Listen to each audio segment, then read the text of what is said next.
Hi, my name's Matt Majendie and I'm the sports correspondent for the Evening Standard.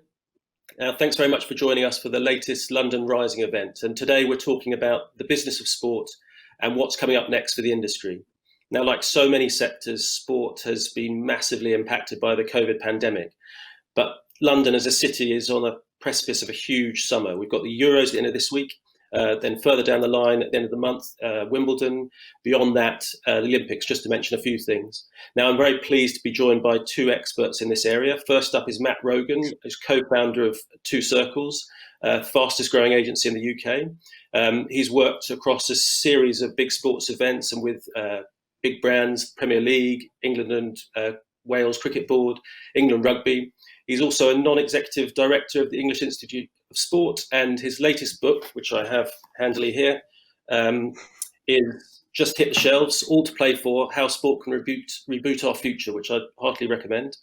And also we've got Nathan Homer here, who's the Chief Commercial Officer of the Queen Elizabeth Olympic Park, but he has a broad breadth of sporting and business experience before that, including a similar role, I believe, with European Tour Golf, as well as heading up Procter & Gamble's sponsorship of London 2012. So welcome, gentlemen. Thanks so much for joining us today. It's the business of sport and what's next for the industry. So we've already mentioned the financial ramifications of COVID and how huge they've been. We've had cancelled events, rescheduled ones, and for much of the last year, the sight and sound of very, very empty stadium, which no one likes. But in recent weeks, we've seen a stream of spectators coming back. We saw it with the domestic and European football season coming to an end, and most recently at Lord's in London with the first test between England and New Zealand. So there's a sense of optimism coming forward. Now, Matt, if I start with you, since we talk about sporting optimism and a special summer, your book very much opens with that special summer, maybe the most special of all, with London 2012. And that felt like a genuine sort of new beginning, I feel, for the sport. And for sport as a whole. Do we feel like we're in a similar place now with COVID, in the wake of it? It's interesting, isn't it? So London 2012 are on the back of a massive high in the whole city and right the way across the country, and a sort of reconnecting with just the fun of winning gold medals and the fun of watching sport together as families. And I guess in the back of that, went through some pretty challenging times as a country, whether we're looking at austerity, we're looking at some sports facilities indeed closing up and down the country. And now it's a slightly different time because we're coming on the back of a terrible low over the course of the last 12 months. And yet underneath that, I actually feel more optimistic on the back of some of the things we've experienced in the last year about where sport goes next. And I think it's principally because you don't really know what you've got till it's gone, actually. And we didn't know quite how much of a good thing we had at London 2012, perhaps. And when you notice you're watching an awful lot of Premier League soccer with no crowds in, and then you start to see the crowds come back, or when you notice that your kids are busy training on their own with a hockey stick, and then you notice them playing in a team again, you're reconnecting with that, I think puts us at a really interesting time for an industry, not least given some of the other things we've noticed over the last year, like, for example, in a bit of a trust vacuum for younger generations with our politicians, we notice athletes moving into that space instead. So I think it's a fascinating time. I think it's a really exciting time. And in a lot of ways, we're slightly better set up, perhaps, than we were after London 2012, strange as it might seem. And Nathan, since we mentioned 2012, that kind of spans your past and present career, as it were, with those two different roles we mentioned. Do you think that COVID can be a catalyst for change in the sports industry? And if so, what kind of changes would you like those to be? I think it can. And to Matt's point, I think sports actually had a huge boost in the last year in that way that it isn't really obvious to people the huge role that not just sport but physical activity has in having a healthy, balanced life. And, the fact that people were just desperate to get out, and whether it was just for a walk, that being active, being slightly healthy, being in the fresh air was suddenly seen as something that people did appreciate the value of. And I think as sports come back, whether it's five-a-side football with some friends, whether it's playing in the park or whatever type of sport it is, that the social value as well as the health, benefits and the mental health benefits that sport brings has become much more apparent to people. And I think if, sport and the physical activity bodies can take advantage of that. Like Matt, I believe actually sport's got a really golden chance again to place itself in people's lives. And then on the other side of that, I think elite sport, the most obvious change that's come about is, again, you don't know what you've got till you miss it. And I think fans were starting in a lot of sports to be taken as a bit of a commodity. And, the only real question asked about them was, how do we make money from them? And I think it's just so obvious when you watch any kind of sport with even 2,000, 4,000 people back, it totally changes the atmosphere. It totally changes the product, which for the people that are looking to make money out of these things, it's about what's the product. And I think, again, understanding like what does actually make sport special, what does make the product work, has become different. So I think, sport actually is in a really interesting place to both at a grassroots level, either sport we all do, and right up at the elite level sport to reevaluate, how does it place itself and what does it do going forward? I'd like to talk about the fan stuff a bit later with you both, but if we look, like the last year has been obviously bonkers, and we've heard about the financial ramifications, but how much, Matt, has COVID kind of already altered the face of sport, as it were? I think it's altered the space of the sports industry in quite a material way. If you look at any actually of the major sports in this country, some friends of mine might not be very happy with me for saying it, but they're actually not been very hard businesses to run, because your revenues have been pretty solid. It's been growing every year. You've had nice TV revenues, and ticketing revenues have been relatively healthy in a sport mad country. And when your revenues are going up sort of gently year on year, they're not actually that hard businesses to manage. All of a sudden, you create a massive hole for some of those businesses. They're just not used to adjusting to that, and I'm not used to working with that. And so there's been a real wake-up call in every major sport in this country, whether they're predominantly government funded or predominantly ultimately fan funded, one way or another.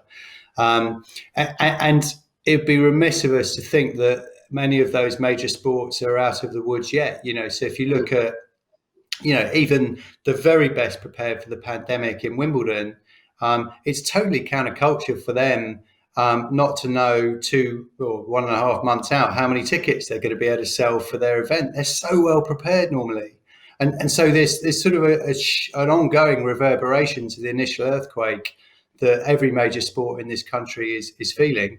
But actually, in some instances, throwing a consistently healthy product out of its rhythm a little bit can often really help for the long term. Mm-hmm. The key for me, and I'd agree with Matt, having worked with a lot of sports, obviously from a sponsor side or a media side, that most businesses and most media broadcasters are very flexible and agile because they have to respond to what's going on in the marketplace.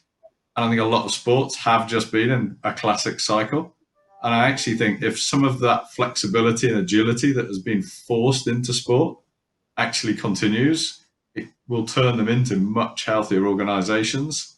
I think that's one positive that I hope that forced change will carry on through, because I think it will make them more better organisations going forward to react to what they need to provide for the market.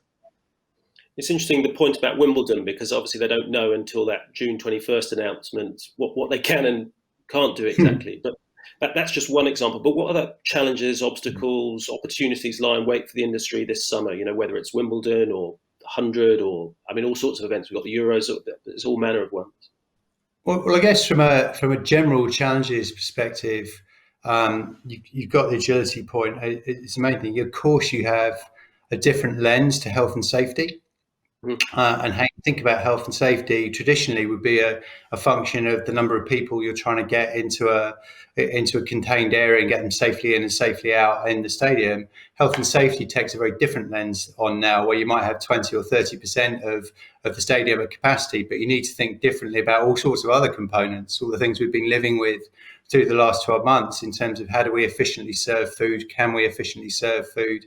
How does public transport look in a world where there's probably less of that going on as well? So health and safety is a challenge. And frankly, there's also a challenge in the representation of that sport to a broadcast audience, because there is no doubt that you have to play differently with the sound that you're piping through to the person watching at home. If there's Wembley's a quarter full to if it's at full capacity, you also play the other major revenue stream for any broadcast. You'd have ticketing for any major sport. You'd have ticketing. You'd have television broadcast rights, and you'd have sponsorship. And sponsorship, traditionally, a large component of that has been, in particular for Olympic sponsorships like Nathan's worked on, has been the experience you can give to sponsors through hospitality and things, which obviously is going to be very compromised this summer as well. So ultimately, your main three revenue streams all look manifestly different this summer to any other summer, and that's hugely challenging for an organisation that's probably been used to working on an 18-month planning horizon, and now, as you say, is lucky if it gets 18 days. Actually, Nathan, interestingly, you'd be able to talk specifically about the Olympic part, because we're not going to see quite the same sports there this summer as we might have done. We would have had the anniversary games as one example, but it feels, because that's such a regenerated part of London that has a big part to play sport there with the wider community. And I wonder, do you have to do things differently at all post-COVID, or where we are now? Yeah, I mean, we've been probably unlucky that, our peak period of the mixed use of the stadium is largely June, and that's just come too early. And, a lot of the promoters of concerts, understandably, have moved back to next year. The athletics, has gone to a different place. But, we've had the netball on in the Copper Box for the last 10 weeks, which, interestingly, is a sport that I think has flexed really well. They made the decision to go to Wakefield for half their season. They've come down to the Copper Box for the other half. And actually the product that they've been able to put out for the fans through broadcast, I think they would happily agree. And Sam Bird, the CEO there at London Pulse, said it's a far better product and every game is on the TV. So, they've, I'd argue, by being flexible, they've actually enhanced their product and they've got it out to a bigger audience, which is counterintuitive. But for sports that have acted and been brave, they've been able to take advantage of things like that. We've had swimming back in the pool. We had the British trials. We've obviously had 10,000 fans back in the stadium for the last Premier League match. So things are getting going. We've got the participation sports back, the 10K runs, the half marathons, the cycling, and all sorts that go on at the park. And it's great to see that back. And I think, to what Matt says, it's just very challenging operationally. And I think I think often in the industry, the focus is naturally on, I call it the sexier stuff. It's on the athletes, it's on the media side of things, it's on the fan activations, and the operations people that actually make things happen can often be the hidden stars. Well, they are the hidden stars, and they've kind of been really elevated up because, the stadium is a good example. The team have put a brilliant plan together for everything from 2,000 fans to 57,000 fans. And the question is just, which one are you getting out the drawer in 3 weeks' time? And, so the amount of work to do any event, whether it's our 10K runs, whether it's the West Ham Premier League game, the amount of operational work that has been required in addition is so significant. And I think that's what particularly smaller organisations are probably going to struggle with the most. We are relatively lucky, we are well resourced, and we can lean very heavily into other government bodies to get good advice.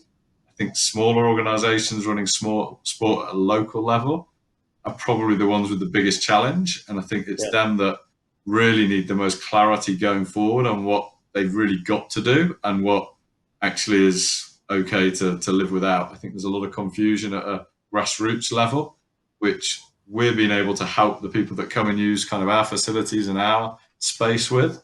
But if I look at the village and the town I live in, the clubs are really scratching their heads. And I go to one rugby club where I help coach, and we're doing one thing, and I go to another rugby club where we play a game, and they're doing something slightly different. And that's not because neither club are trying their absolute hardest. They are, and the RFU are doing their best to provide really good guidance. But it's just really confusing for people at the moment. And I think how we help, particularly the local level sport, through that will be one of the biggest things that the government, DCMS, and the governing bodies are really going to need to work very hard on going forward. Matt, I wanted to bring you back in and take it back to the fans thing we talked about. Like a big headline grabbing story we had obviously not so long ago was the Football European Super League, which was an amazing story with the speed with which it took off and then disappeared just in a few days with all the sort of outrage at it. And I think it left quite a nasty taste in the mouth for a lot of fans, but it highlighted perhaps a bit more brightly how fans want their clubs to be run. Do you think clubs are going to start connecting with the fans a bit more, or is it just go back to money, which I think you mentioned before? Is it just money, money, money for the clubs? Well, the first thing I'd say is that we should never underestimate the vehemence of and passion that this nation, in particular this city, has for sport. Nathan mentioned, you can pull the 2,000 person plan out of the box or the 57,000 plan out of the box. There are very few cities in the world where you could do either of those on 2 weeks' notice and still be confident in the 57,000 plan that it would be full. And we should never take that for granted. So the passion this country has for sport is hugely significant, and we have the highest number of tickets sold per population head in the world. There's some context for that. The ESL conversation, absolutely, for me, reiterated that perhaps some of the clubs at the very top of the tree in this country had forgotten their hardcore customer base, hardcore fan base. And at the same time, I just think that's a bad business decision, if I'm honest. I mean, how many businesses do you know in any walk of life, in any industry, that would say, you know what, actually, we don't need to look after our hardcore fan base anymore, hardcore customer base are ones we're going to move away from. You might look to grow ancillary markets for any business, but you have to focus on the hardcore. If you look at the way that Nike or Adidas market their product, yes, they'll do a lot of mainstream marketing to become big and global, but they never focus on the hardcore that influence everyone else, the people that are in the skate parks, influencing small communities. And football clubs need to think in exactly the same way for me. And just to make sure that that hardcore base is looked after, is cared for, creates the atmosphere they need in the stadium to deliver the global product at the end of the day. And so I think we can, if we wish, paint it as a sort of a socially inappropriate decision, but I would just paint it as a bad business decision, I think. It would be easy to paint it as sport getting business wrong, but actually the people who got it wrong are business people. Which I find really ironic. It's, the piece, as Matt said, I go back to my FMCG days at P&G. You've got your core customer. You want to innovate into new products, new ranges to appeal to a bigger audience, but you never, ever get what you do today wrong. And a brand that you mentioned at the start, I think, is a great example who got this right, is Wimbledon. Wimbledon have never forgotten their core audience who come to Wimbledon year on year, probably buy their merchandise, and they've got to reward, and they've got to keep saying, I love coming still.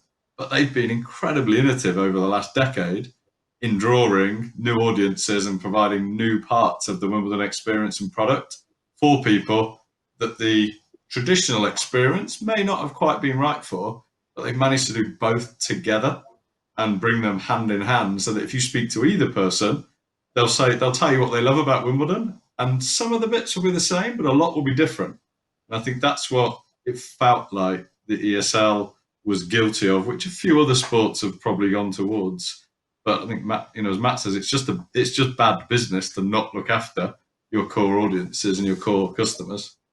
I don't know if other sports have learnt from the ESL quickly, because I just saw that in your old world of golf, the Premier League golf was announced this morning. It's going to be a £250 million, 48 players, 18 tournaments. But they were very clear that they mentioned the women's game is going to be involved, and 50% of the money will go back to the golf community. And I was interested by that word community. I think perhaps in COVID, community became more of a thing. And I just feel, whether that's a lesson learned from ESL, but community seems to be a driving force for a lot of sports now, thinking about going forward. I'd agree with that. And I think, if you look at Premier League clubs, there were 6, right? It signed up for the ESL, which gives us another just about 86 professional football clubs in this country. And I think the only route for those professional football clubs to become sustainable businesses again, remain sustainable businesses, is just say, right, let's really re-examine the role that we all play in our communities. The fact we have this infrastructure, and mostly in the centre of our towns, that we want to get as full as we can 7 days a week. And so, for the book, we interviewed Tranmere Rovers, who run mental health clinics for adults every day of the week, take funding from the NHS to do that, and use that to create, unashamedly, another revenue stream. But at the same time, they're far more likely to get 16 to 34-year-old men into a stadium than they are into an NHS building to open up about some of the stuff that's going on for them. I've heard of 2 or 3 football clubs who are putting climbing walls on the sides of the stands, because why wouldn't you? And so thinking about how you reinvent your role in the community as a sports club or team, I think is going to be absolutely fundamental. And it goes to the grassroots, as Nathan mentioned as well. My village, the local pub didn't make it through COVID. And so our quick-witted cricket club has said, well, hang on, we've got a bar, we've got a lot of outdoor space, we'll put a veranda up and we'll become the centre of the community instead. And I think there'll be more and more of that. And there's a lot we can learn from other countries in Europe who do that brilliantly, like Holland, do that kind of stuff brilliantly. And that, for me, is our future. Yeah. The biggest beer garden in Beaconsfield, our rugby club. That was their advertising logo. The bit on the Premier Golf, which is interesting, Matt, actually, which I agree, is how quickly they've seized on that spread of where the money goes. And I think the one piece that seems to have taken is, fans and maybe the public generally don't just want to see all the money coming into sport going into the very top end, would seem to be the sense of what they've taken. Now, does all the money get created by those few athletes at the top end? Pretty much. But there seems to be an acceptance that actually, fine, reward them. I think what sports have got to do is work out in their, whether it's their pyramid, whether it's their, whatever the shape is, how do they generate the revenue?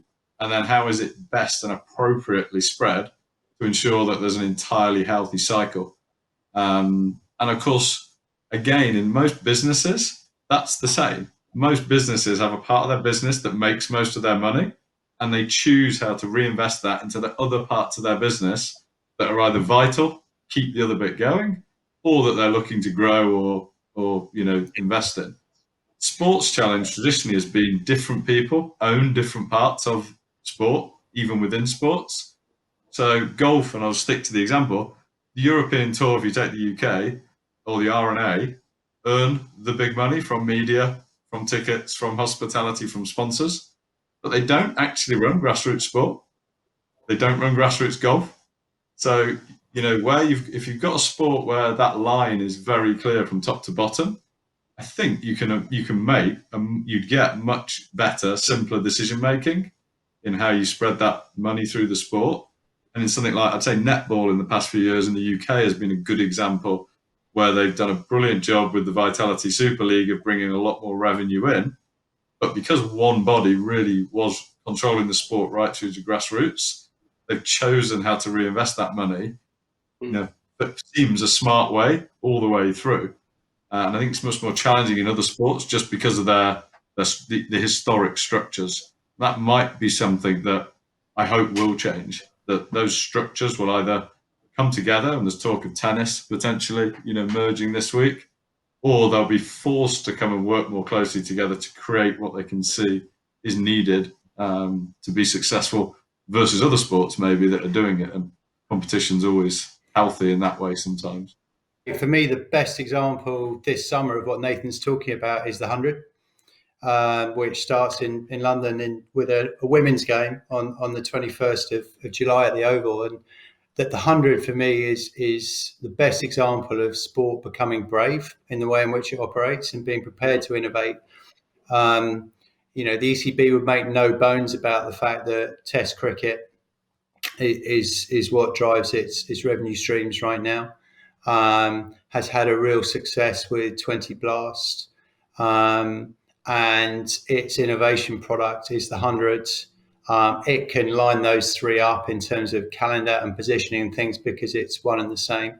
And it needs all 3 to be successful in order to deliver on the grassroots objectives it's got to keep the game growing and keep it healthy. It's the bare truth of it is, if you only had 2 of those 3 firing in 10 years' time, you won't be able to deliver on the sports commitments to grow the women's side of the game and use cricket's influence in Asian communities, underreached areas with other sports in this country, and nurture talent pathways and support the clubs who are struggling to get much government funding now in terms of mending their nets and sustaining a pretty pricey sport to sustain. So you have to innovate, but you can't forget your hardcore. And the ECB is trying to innovate both in terms of its gender balance with the 100 and its new competition, and also maintain the status quo as well. And if they pull that off, they'll be my Sport Business Heroes of the Year by a country mile. It's interesting because it's not everyone's flavour, the 100, but I'm interested to see how it does play out. But that's exactly it. And if it were everyone's flavour, then they'd be doing the wrong thing. And the most important message for those people who are, for me, for those people, the Surrey and the Middlesex stalwarts, the people who want to protect the county game, all this kind of thing, is that's fine. But if we do those 2 things incrementally well, we won't be able to grow the game in inner city communities and grow the women's game. And so if we want to be both and, then actually you need to realise that you don't own the sport any more than the 17-year-old Asian kid in Hackney owns the sport. Nobody owns the sport. Our responsibility is to serve the whole. So that's my take anyway. Notice Matt kindly didn't mention Yorkshire there, but it's very good of him. But the other, just to add to the ECB as well, that in the last 2 years, the All-Stars cricket programme they've done at grassroots level for clubs is a great example where, because they control the whole vertical, they've done something right at grassroots level that I think has been game-changing. It's enabled clubs to actually have a big product they could go and push in the local area with a centralised support structure that meant, my kids were receiving their backpack with the bat and their top, which a club just couldn't have done. But plugging into a really good central infrastructure, it feels as if, to Matt's point, that they're getting it right at all the levels, but that's partly because they control all the levels. Alas, we're rather running out of time. There's so many amazing different facets we can discuss in this area. But I wanted to end by asking you both, imagine you're handed the reins of taking charge of sport in the UK for the future. What's the single thing that you'd like to see happen, however small or perhaps seismic? Matt, perhaps we'll start with you. So I guess for me, it's about joining things up.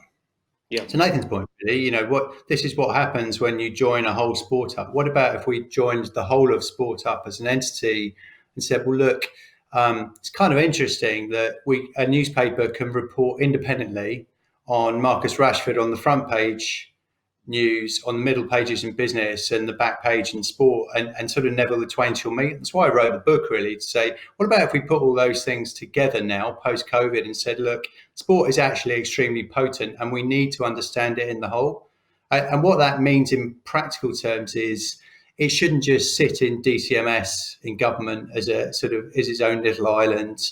In 10 years' time, I'd like to see it being a central tenet of the Department of Education and the Department of Health, and see the way in which we can more potently impact some of our society's biggest problems by using it as a tool.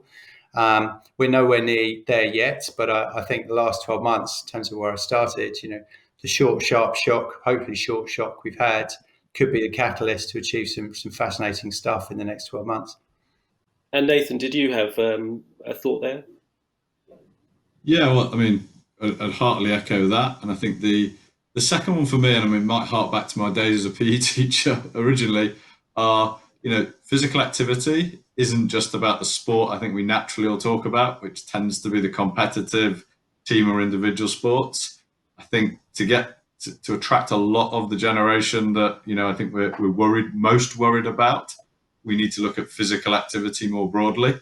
And for me, it'd be bringing the organisations that are really striving in those areas into the world of sport as much, so that, whether it's literally people are turning up and doing a fun mud run or a colour run or a crazy inflatables course, if that's what gets a 15-year-old or a 20-year-old coming to do, sport or physical activity, then we need to bring them into the conversation just as much as we do the big mainstream sports. And I think if we do that, we'll have a better chance of having more of the nation being healthy and physically active. Great. Well, sadly, that's all we've got time for today. But thanks very much to both of you for joining us and sharing your knowledge and insights, and also to people for watching. So very much appreciate it. And let's hope it's a positive for sport in the future, as you both say it is. Thanks, Matt. Thanks a lot.